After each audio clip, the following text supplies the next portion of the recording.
All right, so now we move to item 13. These are the final statements of intent for a number of council-controlled organisations. So, Linda, I don't know whether there's any comment that you wanted to make on these statements of intent. We can take the report as read. There really isn't much to say on them. They're all very tidy. They all reflect the COVID implications. The only two things, I suppose, that I was thinking of raising was that we're proposing that Civic Building Limited no longer reports quarterly. The activities are straightforward.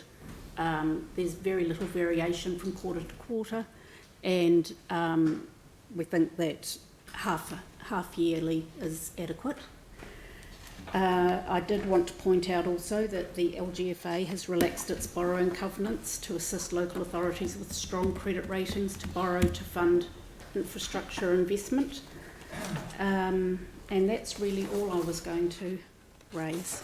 Yeah, so the change to the LGFA covenants formed part of our discussion on the annual plan in particular, and in fact fed into the options that were put out into the consultation document. So that decision, of course, as we reported in the annual plan discussions, has been made.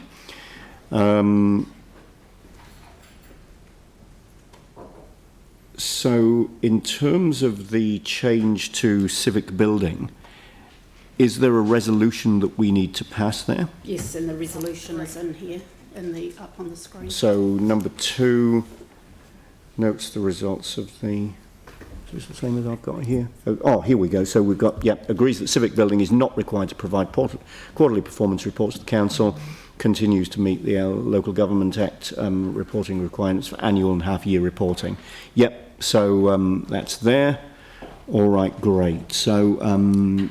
Can I have a mover then? Are there any questions on these reports for Linda before we get to moving them? Aaron? Yeah, just quickly, Linda, did you just say that the increase in borrowing was for investing in infrastructure? Oh, a lot of it will be for investing in infrastructure, but but it's not strictly for that. No, so you are allowed to pay your groceries. Well, no, I don't think. I don't think local authorities will be borrowing to pay for groceries. Okay. But in theory. I mean, ordinarily you borrow to fund capital. Yeah. For operating. Yeah, infrastructure projects, not just to offset your rates increase. Right. Correct. Cheeky. Are there any further questions? Yeah, I just had one. Thanks, Andrew. Yeah, just in regards to Civic Building Limited, like obviously the statement of intent is pretty much just bread and butter. It's the same every year. Nothing really changes. But my understanding is there was work going on around looking at this arrangement, and there's nothing reflected in here that's happening. I can talk to that. This is around Civic Building Limited. Yep. Yeah. The activities of the board basically will reflect their understanding. The independence of the board will understand their plans on what they're doing. They have been in negotiations with council on the level of rent that's paid, but that's all subject to the commercial leasing arrangements that are in place at the moment, which goes for a further 14 years. The Civic Building is also in consultation with its partner, Naitahu Properties Limited, on options what this building could do. So once the details of all of that come forward, Civic Building will logically present a paper to council as the key shareholder on what it's planning to do. It's not mentioned in the SOI for the particular reason that this is potentially commercially sensitive activities, which the board of directors believe is best kept with the joint venture partner at this point in time. Right. Okay. So, I mean, given what we heard yesterday around some of the costs of this, I just don't understand when we as a council ever look at the performance of this relationship. All right, so I can answer that question. There's a briefing coming, and if there are further decisions to be made, there'll be papers will be coming in front of council to support those decisions at that time. So the information that you're asking for in this meeting will be the subject of a future briefing. But sorry, the statement of intent sets out what they're going to do next year, and there's nothing in here that would talk about looking at the arrangements. I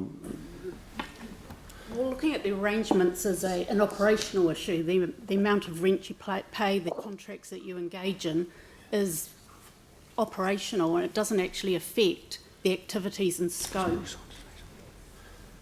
Bruce, I might invite you to the table.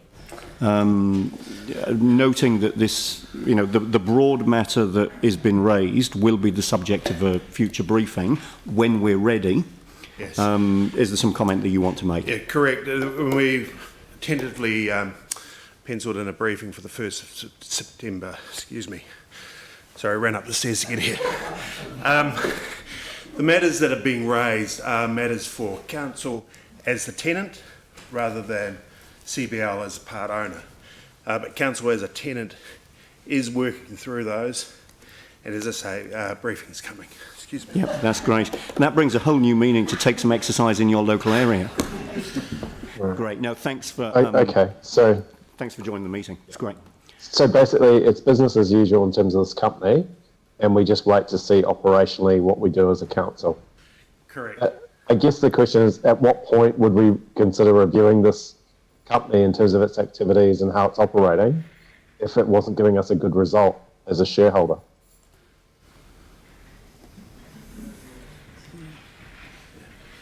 So that's more of a question for CBL as a company. Yeah, I mean, the fact that the council can request CBL an update, but any negotiations that Civic Buildings enters into will basically be subject to some commercial advice that has to come from independent parties.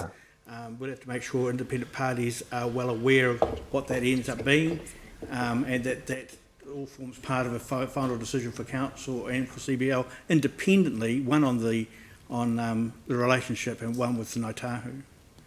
Right. And just a final question in this one, was there any consideration of relief for the COVID-19 impacts? Like other, any discussion like what we've done with our people that have leases through council? So I can advise the JV did offer relief to their smaller tenants who couldn't afford to carry through, and that has been done. But they didn't offer relief to council as a tenant, nor did we believe that it was necessarily appropriate to seek it in the circumstances.